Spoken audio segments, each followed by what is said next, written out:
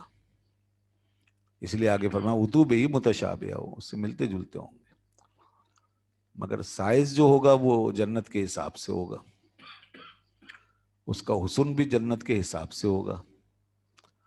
اور جب وہ کھائیں گے تو لذت میں پھر ایسے جائیں گے، گم ہوں گے کہ دنیا کی ہر چیز کوئی بھول جائیں گے. دیکھ کر تو یہی کہیں گے کہ یہ تو ویسا ہی پھل ہے جیسے ہمیں دنیا میں ملا. اور یہ بات جو وہ کہیں گے نا کہ ویسا ہی پھل ہے، یہ کوئی وہ اعتراض کے طور پہ نہیں کہیں گے. جیسے دنیا میں کسی کو اگر ایک ہی چیز بار بار کھلائیں تو وہ کہے گا ارے بھائی کیا بار بار ایک ہی چیز دے رہے ہیں، پہلے بھی یہی کھایا تھا. گھر میں بھی آدمی ایسا نہیں کرتا، تو وہ تو اعتراض کرتا ہے اور اس چیز کو ٹھکرانا چاہتا ہے کہ نہیں جی میں اب دوبارہ یہ نہیں لینا چاہتا. تو جنتیوں کا یہ معاملہ نہیں ہے، وہ تو بڑے برگزیدہ لوگ ہوں گے جو جنت میں گئے ہیں، اور اللہ تعالیٰ وہاں پر جس طرح ان کی خاطر مدارات فرمائے گا اس میں اس قسم کی کوئی کیفیت نہیں ہو سکتی. تو یہ تو اللہ کی مہمانی ہے، اس میں کسی کو اس کے دسترخوان پہ بیٹھ کے کوئی کیسے کہہ سکتا ہے یہ کیا پہلے جیسی چیز ہمیں مل رہی ہے. تو یہ بوریت کی وجہ سے نہیں ہے، یہ اکتاہٹ کی وجہ سے نہیں کہیں گے وہ، بلکہ وہ خوشی سے کہیں گے. خوش ہوں گے وہ کہ یہ وہ پھل ہے جو دنیا میں جس کی طرف ہم لپکتے تھے، تو ہمیں ویسا ہی پھل یہاں پہ یہ دیا جا رہا ہے. تو اس کی طرف مائل ہو کر وہ یہ بات کہیں گے، نہ کہ اس سے متنفر ہو کر، نہ اکتا کر. علماء مفسرین نے لکھا کہ دراصل یہ اسی لیے اللہ نے اس طرح رکھا، یعنی کہ دنیا جیسی شکل و صورت کے اوپر ان پھلوں کو اس لیے رکھے گا وہ، تاکہ ان کو اس سے انسیت حاصل ہو اور وہ دیکھ کر اس کی طرف لپکیں. کیونکہ کھانے پینے کا جب معاملہ ہوتا ہے نا تو انسان ہمیشہ اس چیز کی طرف مائل ہوتا ہے جو پہلے سے کھاتا آیا ہے. اور جس چیز کو پہلے سے کھاتے نہیں آ رہے اور وہ بالکل نئی شکل میں آپ کے سامنے آ جائے تو آپ اس کی طرف مائل نہیں ہوں گے، آپ اس کو اس سے اوائڈ کریں گے، اس کے بارے میں تشویش پیدا ہوگی اور پوچھیں گے کہ بھئی یہ کیا چیز ہے، کھاؤں یا نہیں کھاؤں، کہ نقصان تو نہیں ہوگا. تو یہ اور پھر بہت سے سوالات ذہن میں پیدا ہوں گے. تو جنت میں اس قسم کی نکارت جو ہے وہ پیدا نہیں ہونے دی گئی. اللہ تعالیٰ کو یہ گوارا نہیں کہ بندے یہ سوچے کہ پتہ نہیں یہ کیا ہے، مجھے راس آئے گا نہیں آئے گا، کیسا ذائقہ ہوگا کیا ہوگا. تو کہیں ایسی کوئی نکارت پیدا نہ ہو جائے، اجنبیت پیدا نہ ہو جائے، چیز کے آتے انسیت ایک دم اندر سے اٹھے، انسان فوری طور پر اس کی طرف مائل ہو تاکہ اس کی لذت دوبالا ہو. تو اس لیے دنیا کے ہم شکل پھل رکھے جائیں گے تاکہ اجنبیت نہ رہے اور انسان فوری طور پہ لپکے کہ ہاں یہ وہی سیب ہے، دیکھو یہ وہی انگور ہیں. اور پھر حدیث میں آتا ہے کہ جب وہ اس کو منہ میں رکھیں گے اور اس کو کھائیں گے تو اس کا مزہ جب انہیں ملے گا تو کہیں گے واقعی یہ تو جنت کا پھل ہے اور اس کی لذت ہی کچھ اور ہے. یعنی بظاہر تو دنیا کی طرح تھا، اس کا شیپ تو ویسے ہی ہے، مگر لذت میں یہ کچھ اور ہی چیز ہے. تو یہ معاملہ ہوگا. ایک تشریح تو یہی کی گئی ہے من قبلوں کی، اور دوسری تشریح من قبلوں کی یہ ہے کہ اس سے مراد ہے کہ یہ تو وہی پھل ہے جو ہمیں اس سے پہلے بھی ملا. یعنی انہیں جب جنت میں پھل مل چکا ہوگا اور دوبارہ جب وہ پھل ان کو پیش کیا جائے گا تو وہ کہیں گے یہ پھل وہی ہے، جیسے پہلے ہمیں ملا تھا ایسے پھل ہمیں دوبارہ دیا جا رہا ہے۔ تو یہ بات بھی وہ خوشی کے ساتھ کریں گے۔ اور حدیث میں آتا ہے کہ جب وہ دوبارہ وہ چیز کھا رہے ہوں گے تو پہلے تو شکل صورت دیکھیں گے کہ تو ویسے ہی پھل ہے، مگر اس کے بعد جب کھائیں گے تو اس کی لذت پہلے سے دوبالا ہوگی، بڑی ہوئی ہوگی۔ اسی طرح جب جب بھی وہ اس کو کھائیں گے ایک نئی لذت پائیں گے۔ اللہ اکبر۔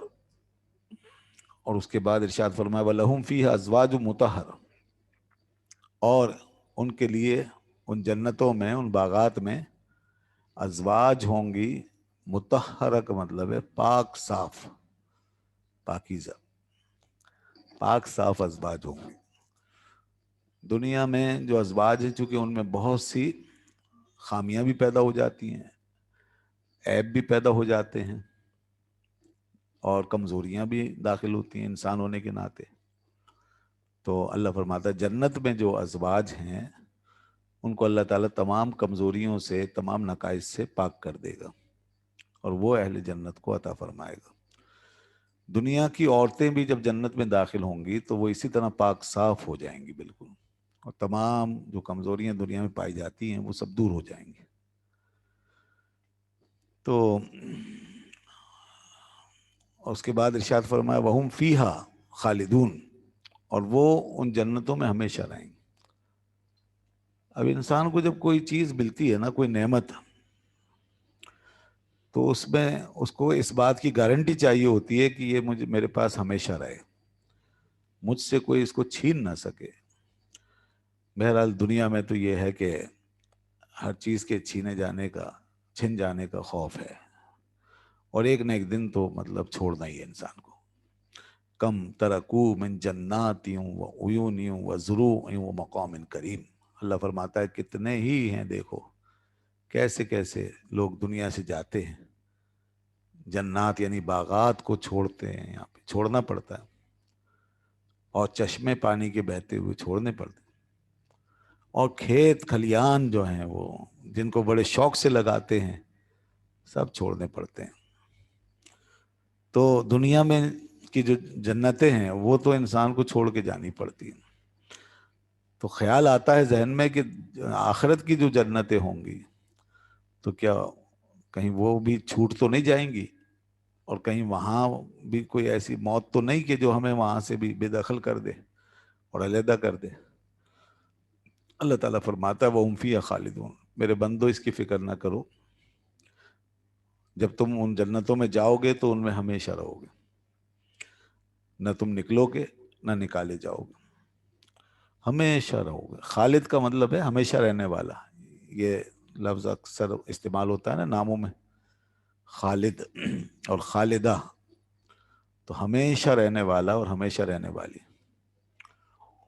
اور مخلد، مخلد دال کے ساتھ، جس کو ہمیشہ رکھا گیا ہو، ہمیشگی دے دی گئی ہو، اس کو کہتے ہیں مخلد۔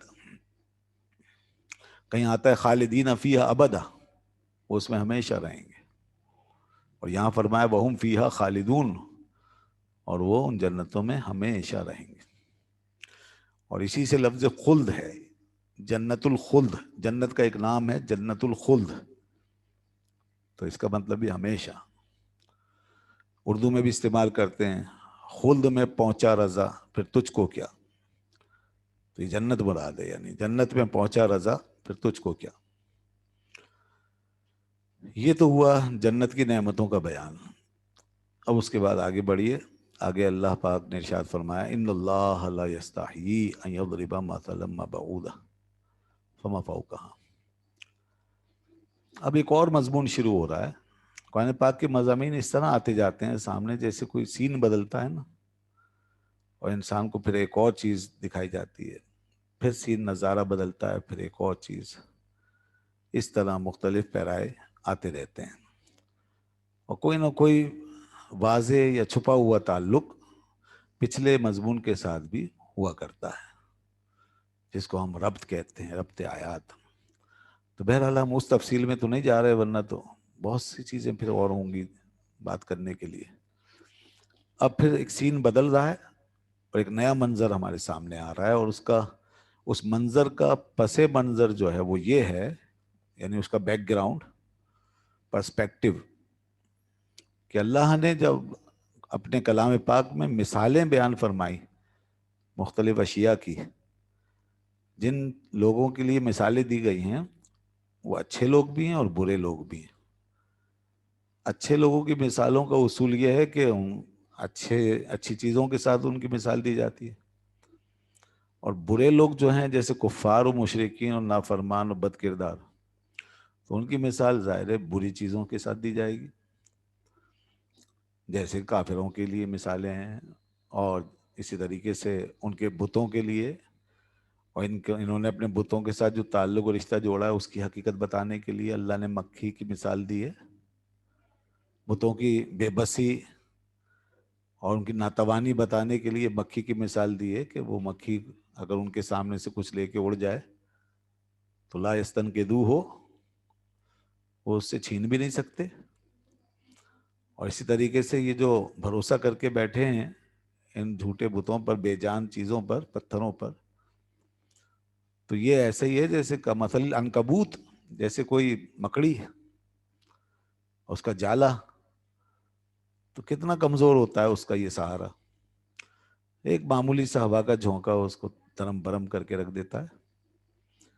تو اسی طریقے سے یہ کفار اپنے ان جھوٹے خداؤں پر ایسا ہی اعتماد کر کے بیٹھے ہیں، تو وغیرہ وغیرہ اس طرح کی مثالیں دی گئی۔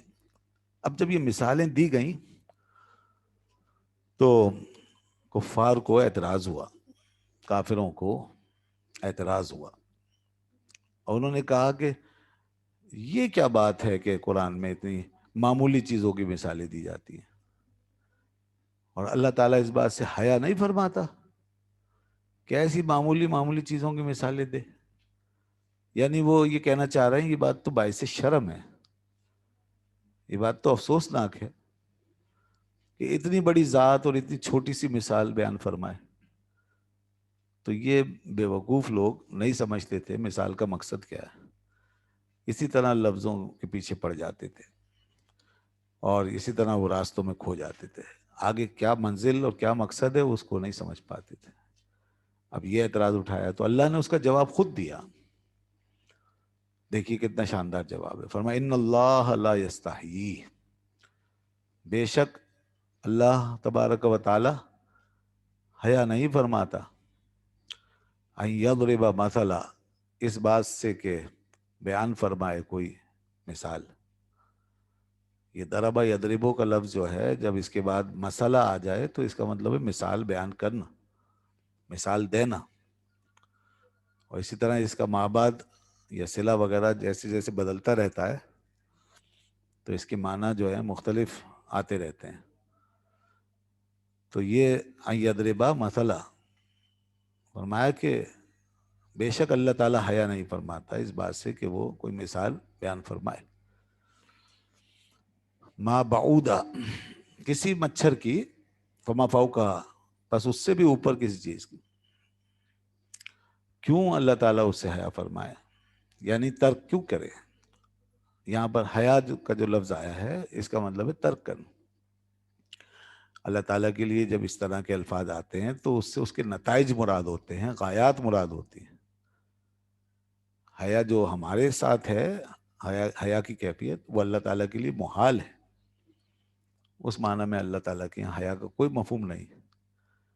ہاں، حیا کا نتیجہ یہ ہوتا ہے کہ ترک کر دیتا ہے، ایک چیز کو چھوڑ دیتا ہے حیا کی وجہ سے، تو یہاں وہی مراد ہے، یعنی بے شک اللہ تعالیٰ ترک نہیں فرماتا، اللہ تعالیٰ نہیں چھوڑتا۔ اور حیا کا لفظ اس لیے استعمال فرمایا کہ ان کافروں نے یہی بات کہی تھی کہ اللہ حیا نہیں کرتا اس بات سے، اس لیے مشاکلت کے تحت یہ لفظ لایا گیا۔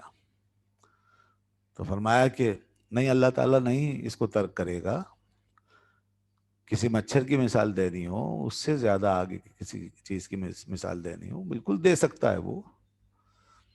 کیوں اس میں اللہ تعالیٰ اس کو ترک کیوں نہیں فرمائے گا، اور اس میں کون سی ایسی غلط بات ہے؟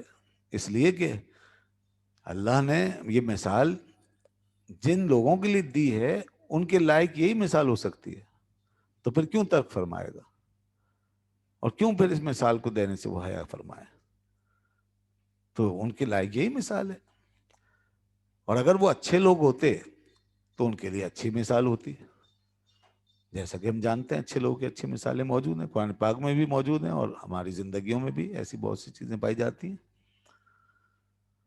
تو اس لیے یہ اب حقیر لوگ ہیں نا، کفار و مشرکین کا معاملہ حقارت والا ہے. تو ان کے لیے حقیر سی چیز مچھر کی مثال ہے، مکڑی کی مثال ہے، مکھی کی مثال ہے. تو یہ اس طور پر ہے. اور ویسے یہ جو مچھر ہوتا ہے، مچھر جو ہے انسانی زندگی میں ہمارے سامنے ایک بڑی ادنا حقیر سی چیز ہوتا ہے، اس میں کوئی شک نہیں. مگر اس کو اللہ تعالیٰ کی مخلوق کے اعتبار سے دیکھیں تو اس میں بھی وہ کچھ پایا جاتا ہے جس کے آگے ساری انسانیت بے بس ہے. اب اس کے حقیر ہونے کا یہ مطلب بھی نہیں ہے کہ اس میں کوئی نشانی ہی نہیں ہے ایسی، اور اس میں کوئی قابل غور چیز ہی نہیں ہے. اگرچہ مچھر حقیر سمجھا جاتا ہے، لیکن ایک مخلوق کے طور پہ دیکھیں تو ساری انسانیت لاجواب ہے. یعنی ساری انسانیت کو اگر یہ کہا جائے، چیلنج کیا جائے کہ مچھر کی طرح کوئی چیز بنا دیں، نہیں بنا سکتے. مچھر تو بہت دور کی بات ہے. مچھر کے پر کی برابر، مچھر کے پر کے جیسی ایک چیز بنا دیں، نہیں بنا سکتے. اب یہ ذرا سا ایک نقطے کے برابر مچھر، اور اس کے برابر اس کے جیسی انسان کوئی مخلوق نہیں بنا سکتا. تو اس کا مطلب ہے کہ اس اعتبار سے وہ بھی ایک اہم چیز ہے. لوگوں نے اس کو ایسا حقیر سمجھا کہ مثال پر ہی اعتراض کر دیا. تو اس اینگل سے بھی دیکھا جائے. اور پھر یہ بھی کہا گیا کہ مچھر جو ہے، اس کے اندر اللہ نے وہ تمام چیزیں رکھ دی ہیں جو ایک ہاتھی کے اندر ہیں. جی ہاں، اس لحاظ سے دیکھیں اتنی چھوٹی سی چیز اللہ نے کیا اسے نشانی بنایا کہ جو کچھ ہاتھی میں ہے وہ اس میں رکھا. اور یہاں تک کہ سونڈ، ہاتھی میں ایک چیز ہوتی ہے جو دوسرے جانوروں میں عام طور پہ نہیں ہوتی، سونڈ مچھر میں بھی ہے. بلکہ اتنا ہی نہیں، مچھر کو اتنی سی حیثیت دینے کے بعد پھر ہاتھی سے ایک چیز میں اور بڑھا بھی دیا. ہاتھی سے بڑھایا بھی ہے، اور وہ ہاتھی کو نہیں دیا، اور وہ ہے پر. مچھر کے پاس پر بھی ہے، ہاتھی کے پاس پر نہیں ہے. اور پھر اتنا ہی نہیں، مچھر کو ہاتھی کے اوپر غالب بھی کیا. یعنی ہاتھی اور مچھر کی لڑائی ہو جائے تو ہاتھی مچھر کو نہیں مار سکتا، اور مچھر اگر ہاتھی کے اندر اپنی سونڈ ڈال دے اور زہر اونڈیل دے تو ہاتھی مر جائے گا. مچھروں کے بارے میں تو دنیا جانتی ہے کیسے کیسے مچھر ہوتے ہیں زہریلے. تو ایک ہاتھی کو مار سکتا ہے مچھر. تو اب یہ ویسا حقیر کہاں رہا جیسا لوگوں نے سمجھا اور اس کو اعتراض کی بنیاد بنایا. تو اس لیے اس پر غور کریں تو یہ بھی ایک مخلوق ہے، اور اس میں بھی ایسی قابل غور بہت سی نشانیاں ہیں.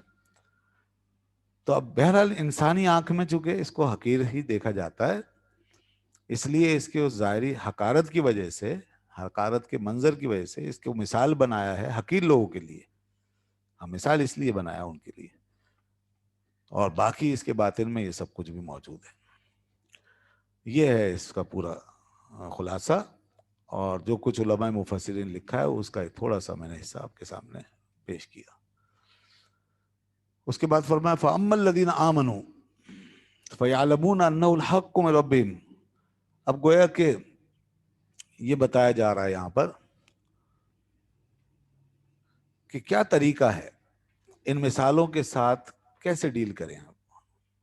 آپ کا ایٹیچیوڈ کیا ہونا چاہیے، آپ کا رویہ کیا ہونا چاہیے. مثالیں کس لیے دی جاتی ہیں؟ کیا اس لیے کہ ان کے اندر میخے نکالیں اور اسی میں کھو جائیں، مچھر کیوں ہے، مکھی کیوں؟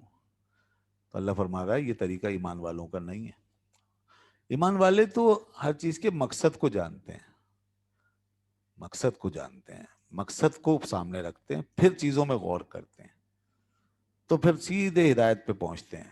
چنانچہ فرمایا کہ پس رہے وہ لوگ جو ایمان لائے، فَيَعْلَمُونَ أَنَّهُ الْحَقُّ مِنْ رَبِّهِمْ، پس جانتے ہیں وہ کہ یہ حق ہے ان کے رب کی طرف سے.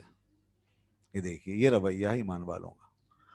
ایمان والے یہ جان لیتے ہیں کہ یہ ان کے رب کی طرف سے آیا ہے اور یہ حق ہے، اور اس کا ضرور کوئی نہ کوئی مقصد ہے، اس مقصد کو پاتے ہیں اپنے ایمان کی روشنی میں، اعتراف کی روشنی میں، مائل بحق ہونے کی وجہ سے اور مائل بمنزل ہونے کی وجہ سے وہ راستوں میں اٹک کے نہیں رہ جاتے، خواہ مخواہ کی کجباسیاں نہیں کرتے، وہ ایروگینٹ نہیں بنتے، وہ متکبر نہیں ہوتے، وہ اڑتے نہیں ہیں، وہ سرنڈر کرتے ہیں، ماننا چاہتے ہیں، سمجھنا چاہتے ہیں۔ جیسے ہمارے یہاں دو قسم کے طالب علم، دو قسم کے اسٹوڈنٹ ہوتے ہیں۔ ایک بچہ وہ ہوتا ہے جو بڑا پولائٹ ہو اور پڑھنے کی نیت سے آیا ہو، اس کا مقصد ہے پڑھنا۔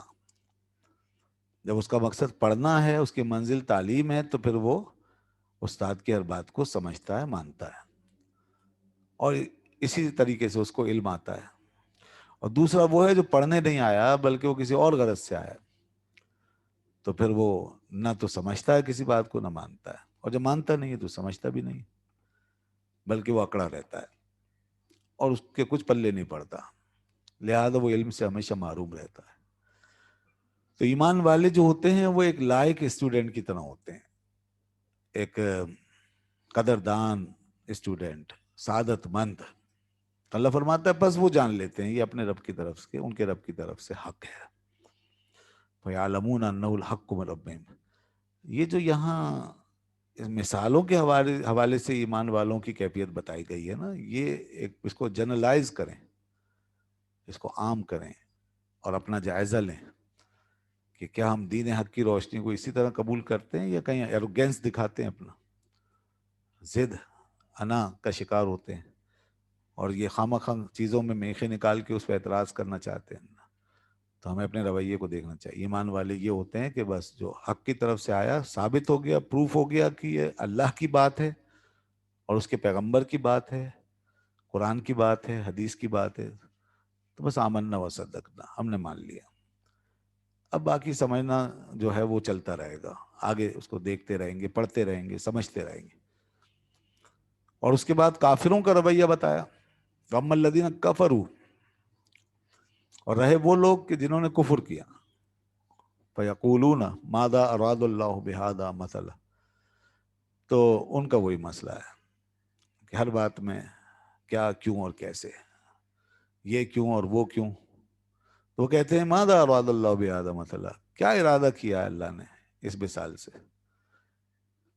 اللہ نے یہ مثال دے کے کیا ارادہ فرمایا، اس کی کیا مراد ہے، کیا مقصد ہے۔ یہ دراصل اعتراض ہے ان کا، وہ بس اسی میں الجھے رہتے ہیں، بھائی کیا مقصد ہے اس کا، کیوں ہے۔ جیسے بعض لوگ نہیں ضدی کہتے ہیں نماز کیوں، روزہ کیوں، کیوں پڑھے نماز، کیوں رکھیں روزہ۔ اللہ اکبر، یہ انسان کی سب سے بڑی کم بختی، یہاں کی ایمان کا نقصان ہوتا ہے۔ پھر یہ کافروں کا انداز ہے، جب ایمان لے آئے ایک دفعہ اور مان لیا کہ وہ ہے، اس کا وجود حق ہے، تو اب کیوں، وہ تو ختم ہو گیا، اب تو بس ماننا ہے کہ ہاں جو ہمارے رب نے دیا ہے ہمیں قبول ہے، خواہ ہماری عقلوں نے سمجھا ہو یا نہ سمجھا ہو۔ اللہ اکبر۔ اس لیے علامہ اقبال کہتے ہیں کہ گزر جا عقل سے آگے کے نور، چراغ راہ ہے منزل نہیں۔ گزر جا عقل سے آگے کے یہ نور، چراغ راہ ہے منزل نہیں۔ اور کہیں فرمایا عقل گو آستاں سے دور نہیں، اس کی منزل میں حضور نہیں، اس کی منزل میں حضور نہیں۔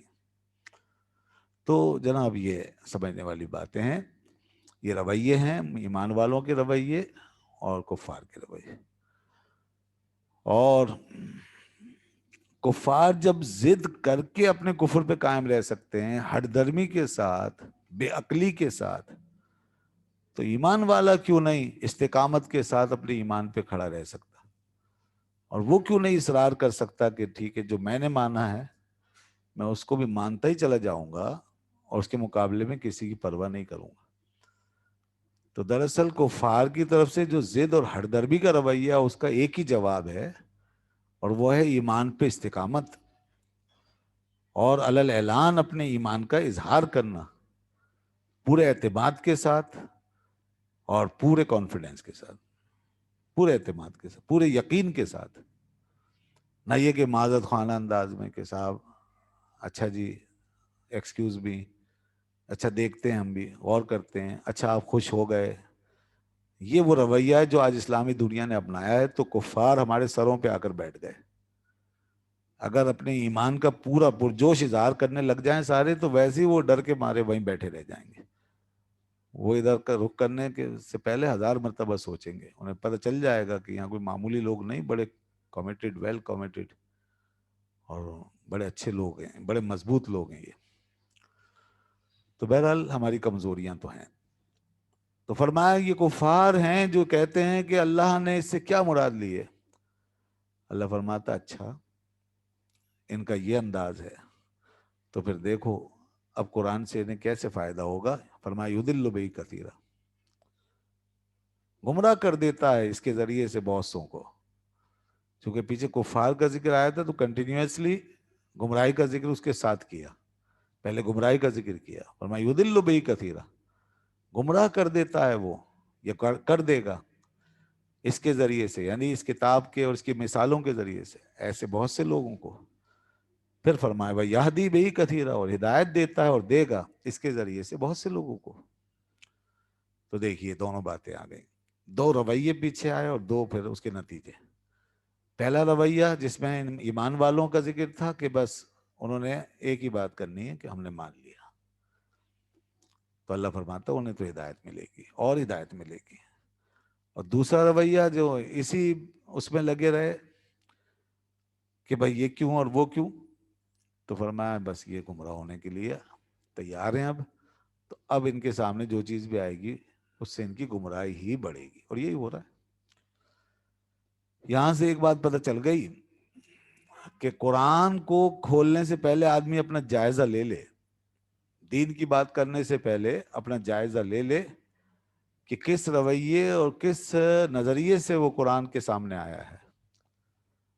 تابعدار ہو کے آیا ہے، ماننے والا بن کے آیا ہے، سرنڈر کر کے آیا ہے، جھک کر آیا ہے، تو یہ تو ایمان والا رویہ ہے. انشاءاللہ اسے ہدایت ملے گی. اور اگر سر اٹھا کے آیا ہے اور پہلے سے کچھ دماغ میں بسا کر لایا ہے تو پھر اسے ہدایت نہیں ملے گی. اللہ تعالیٰ ارشاد فرماتا ہے وَنُنَزِّلُ مِنَ الْقُرْآنِ مَا هُوَ شِفَاءٌ وَرَحْمَةٌ لِّلْمُؤْمِنِينَ وَلَا يَزِيدُ الظَّالِمِينَ إِلَّا خَسَارًا. یہاں فرمایا ظالموں کے لیے خسارہ بڑھاتا ہے وہ قرآن میں. مومنوں کے لیے تو قرآن شفا ہے اور رحمت ہے، مگر ظالموں کے لیے خسارہ ہے اور نقصان ہے. تو یہ سمجھ لینا چاہیے. اور ہر کوئی جو قرآن کی بات کر رہا ہے نا اور قرآن کھول کے بیٹھا ہوا ہے تو ضروری نہیں ہے کہ وہ صحیح بات بھی کر رہا ہو. ہاں، اور کسی کو بھی چڑھ زبانی پہ اگر عبور ہے تو ضروری نہیں ہے کہ جو کچھ وہ کہہ رہا ہے وہ صحیح صحیح کہہ رہا ہے. اور کسی کا بھی اگر حافظہ بہت اچھا ہے، دماغ بہت تیز ہے اور جو کچھ سنا رہا ہے وہ تو ضروری نہیں ہے کہ یہ سب کچھ جو کچھ بتا رہا ہے یہ دین ہی کی بات بتا رہا ہے. بہت لوگ ہیں دنیا میں جو قرآن کھول کے اور حدیث کھول کے گمراہ بھی کر رہے ہیں. اس لیے ہمیں اس بات کو سمجھنا ہوگا. مگر فرق کیسے کریں گے کہ یہ آدمی ہمیں گمراہ کر رہا ہے یا ہمیں صحیح راستہ دکھا رہا ہے. تو وہ کوئی مشکل نہیں ہے، کوئی مشکل نہیں. قرآن نے پہلی صورت میں وہ مسئلہ حل کر دیا. ہم پہلے شروع میں اس پر تذکرہ کر چکے ہیں، اس پہ تبصرہ کر چکے ہیں، اور وہ یہ ہے، وہ سورہ فاتحہ میں دیکھیے جا کر جب سیدھے راستے کا ذکر آیا تو فرمایا صراط الذین انعمت علیہم، سیدھا راستہ صرف انہی لوگوں کا ہے جن پہ تو نے انعام فرمایا. تو قرآن شروع ہونے سے پہلے ہی بتا دیا کہ سیدھا راستہ یہ ہوگا یہاں پہ. تو اب قرآن جب پڑھیں گے تو انہی لوگوں کے راستے پہ چلتے ہوئے پڑھیں گے جس پہ وہ گئے، جو انہوں نے سمجھا اور جس طرح انہوں نے بتایا. تو اب جس کی بات وہاں جا کے میچ کر جائے اور جو کنٹینیویشن میں آ جائے بس وہ حق ہے.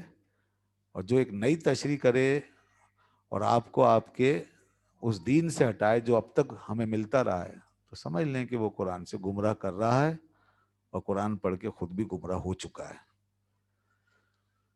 اچھا، ایک چیز اور بہت متاثر کرتی ہے ہمیں قرآن کے حوالے سے کہ کوئی قرآن ہمیں ایسے پڑھائے جیسے کوئی سائنس کا سبجیکٹ پڑھا رہا ہے.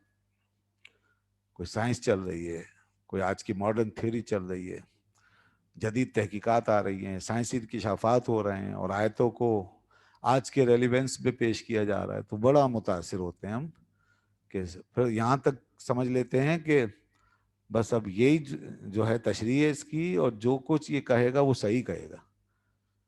عین ممکن ہے کہ وہ آیتیں جن میں آج کل کے سائنسی حقائق جن کی روشنی میں ہمیں پتہ چل رہے ہیں، تو اس پہ گفتگو کرنے میں کوئی حرج نہیں ہے، اور کوئی شخص اگر سائنس کا، جدید ایجادات کا اور دریافتوں کا ماہر ہے، اور قرآن سے اگر وہ کچھ چیزیں کوٹ کر رہا ہے، تو ٹھیک ہے، اس سے اس حد تک استفادہ ہو سکتا ہے۔ لیکن یاد رکھیں کہ جہاں بات آتی ہے نظریات کی، جہاں بات آتی ہے پوری تھیوری کی، جہاں قرآن کی پوری تھیوری پائی جاتی ہے، قرآن کی فلسفی یعنی فلسفہ ہدایت، تو وہ ہمیں سب کچھ پیچھے سے لینا ہوگا، ہمیں صحابہ سے لینا ہوگا، تابعین، تبع تابعین سے لینا ہوگا۔ وہ محض سائنسی مضمون نہیں ہے، وہ ہماری پوری زندگی کا فلسفہ ہے، اور جس پہ ہمارے دین کا دار و مدار ہے، عقائد ہیں، نظریات ہیں، حلال حرام کی چیزیں ہیں، وہ سب ہمیں وہاں سے دیکھنی ہوں گی۔ ایک شخص صرف سائنسی آیات کی تشریح کر کے پورے قرآن کا ماہر نہیں ہو سکتا، اس کا فرق سمجھنا چاہیے۔ اس کے بعد آگے دیکھیے آخری بات اس مضمون کی، فرمایا وَمَا يُضِلُّ بِهِ إِلَّا الْفَاسِقِينَ، اور نہیں گمراہ کرتا اللہ تبارک و تعالیٰ اس کے ذریعے سے مگر فاسقوں کو۔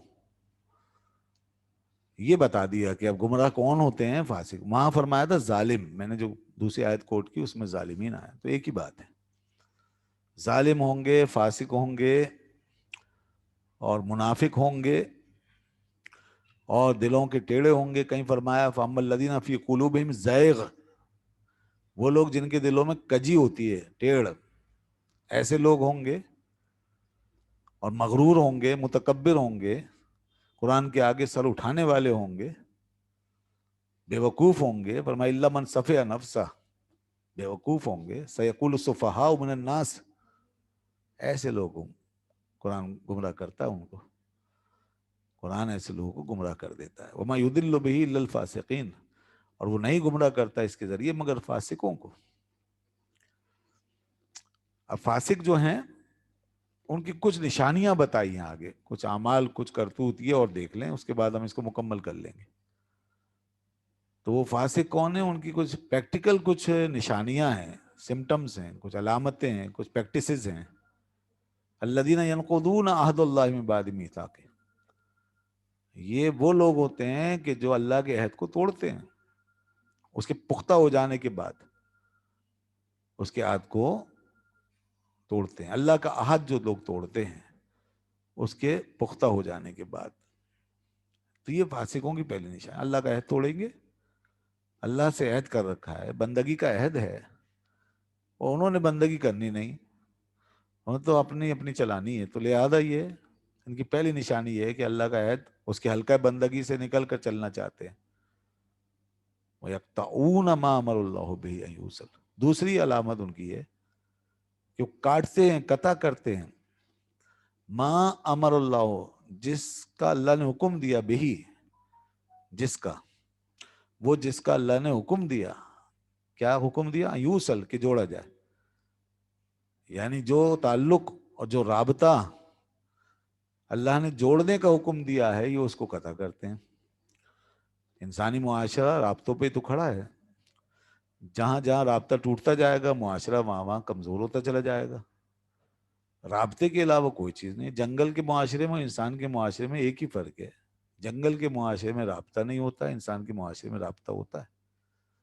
یہ رابطہ کبھی رشتہ داری کی صورت میں ہوتا ہے، یہ رابطہ کبھی دوستی کی صورت میں ہوتا ہے، یہ رابطہ کسی کانٹریکٹ کی صورت میں ہوتا ہے، عہد، وعدہ، معاہدے، اور یہ رابطہ کبھی انسانی ہمدردی اور انسانی محبتوں کی بنیاد پہ ہوتا ہے، انسانی جذبات کی بنیاد پہ ہوتا ہے، انسانی نفسیات کی سطح پہ ہوتا ہے۔ یہ ساری لیولز ہیں، اس کے مختلف اسٹیپس ہیں، معاشرہ انہی چیزوں سے تو جڑا ہوا ہے۔ اب یہ لوگ جو ہیں یہ توڑتے ہیں، تو ان کے توڑنے کا مطلب بھی یہی ہے، ہر سطح پہ ذہنی رابطوں کو توڑیں گے۔ مثال کے طور پر آپ کے اسلاف سے ایک رابطہ ہے، اور اس کو تو جوڑ کے رکھنا بہت ضروری ہے، آپ کا آپ کے بزرگوں سے ایک رابطہ ہے، نبیوں سے رابطہ ہے، صدیقین کے ساتھ ایک رابطہ ہے، ذہنی رابطہ ہے، عقیدے کا رابطہ ہے، ایمان کا رابطہ ہے. اب سب سے زیادہ خطرناک آدمی وہ ہے جو اس رابطے کو توڑے اور ایک شخص کو اپنے اسلاف کا باغی بنائے، سرکشی سکھائے، اور اس کو یہ کہے کہ یہ سب لوگ غلط تھے، اور بدظن کر دے اس کو اپنے بزرگوں سے. یہ بھی اس میں آتا ہے. اسی طریقے سے جہاں محبتیں ہیں، یعنی وہ محبتیں جن کا اللہ نے حکم دیا ہے اور جس کا اس کے محبوب نے حکم دیا ہے، ان محبتوں کو نفرتوں میں بدلنے والا کام یہ ہے رابطہ منقطع کرنا، تعلق کو توڑنا. یہ فاسق لوگوں کا کام ہے. اللہ فرما رہا ہے یہ فاسق لوگ جو ہوتے ہیں، فسادی، یہ وہ لوگ کرتے ہیں. اور ایک اہم ترین چیز، میں موٹی موٹی باتیں کر رہا ہوں، رشتہ داری کے تعلق کو توڑنا. یہ کام تو خیر سے ہم خود ہی انجام دے دیتے ہیں گھر میں بیٹھ کر. اس کے لیے تو کوئی باہر سے کسی شیطان کو آنے کی ضرورت ہی نہیں ہے، اور شیطان کی ایک آدھ ہدایت ہی کافی ہے. بلکہ ہمارا نفس، ہماری اپنی بے حیائی، بے شرمی، بے مروتی، یہی کافی ہے. اب یہ بے حیائی اور بے شرمی تو ہے کہ اولاد اپنے ماں باپ کو اہمیت نہ دے، بچیاں اپنے ماں باپ کو اہمیت نہ دیں. اور یہ بے مروتی تو ہے کہ ایک دوسرے کا لحاظ نہ کریں. اور یہ احسان فراموشی تو ہے کہ ایک دوسرے کے احسانات کو انسان بھول جائے. تو یہ ہمارے اندر کی چیزیں ہوتی ہیں. کہیں انسان میں انا بہت ہوتی ہے، کہیں ناک کا مسئلہ بن جاتا ہے، چھوٹی چھوٹی باتوں پہ لڑنا جھگڑنا. دیکھیں نا، قرآن کی ہدایت رکی ہوئی ہے ہمارے گھروں میں، ہمارے رشتے ناتوں کے درمیان. قرآن کی ہدایت کہاں ہے پھر؟ کیونکہ ہم اس آیت کا مصداق بن رہے ہیں ایک طریقے سے. اللہ فرماتا ہے ایسے لوگوں کو ہدایت نہیں ملتی جن کا یہ حال ہو کہ وہ تعلق توڑنے کے لیے ہمیشہ سرگرم رہیں، اور بس جو اللہ نے جس کو کہا ہے کہ جوڑ کے رکھو، وہ اس کو توڑ کے رکھتے ہیں، اور دریغ نہیں کرتے، بالکل شرم نہیں کرتے کہ یہ ہم کیا کر رہے ہیں. قسمیں کھا لیتے ہیں کہ جی نہیں ملیں گے اب آپس میں. یہاں تک کہ خوشی غمی میں بھی شریک نہیں ہوتے، موت میت میں بھی جانے کے قابل نہیں ہوتے.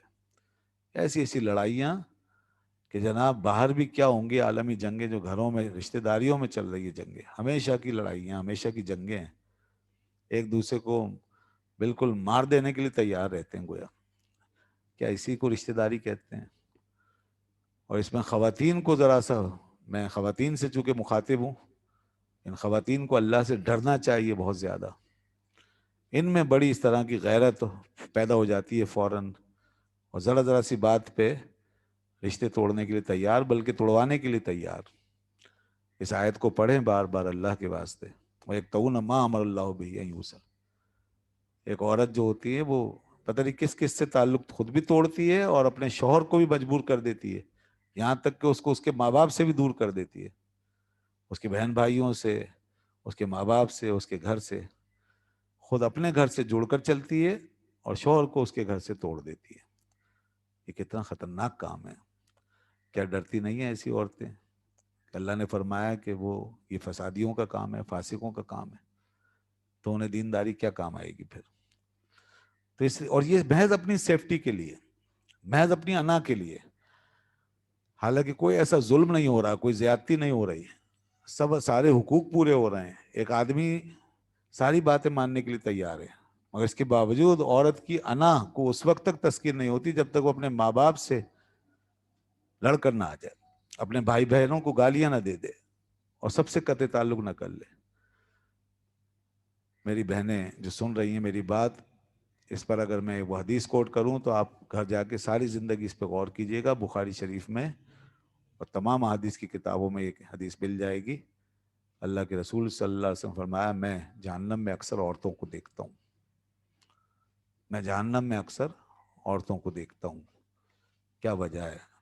غور کیجئے کہ عورتیں کچھ کام اپنے ذمے وہ لے کے چل رہی ہیں جس میں مرد سوچتا بھی نہیں ہے، اور عورتیں بہت آگے بڑھ کر وہ کام کر رہی ہوتی ہیں، اور اس میں سراسر اللہ کی، اس کے رسول کی نافرمانی ہوتی ہے. اس میں سے ایک بات یہ ہے جو میں نے ابھی بتائی ہے. تو خدا را رشتے جوڑیں، مل کر چلیں، محبت سے چلیں، ہمدردی پیدا کریں اپنے اندر. جھوٹی انا، غیرت، حسد، یہ سب چیزیں نکالیں. اس میں حسد بھی بہت ہوتا ہے، بس کسی سے جیلسی ہے، اب اس کی شکل نہیں دیکھنی، اس سے خود بھی دور رہنا ہے اور اپنے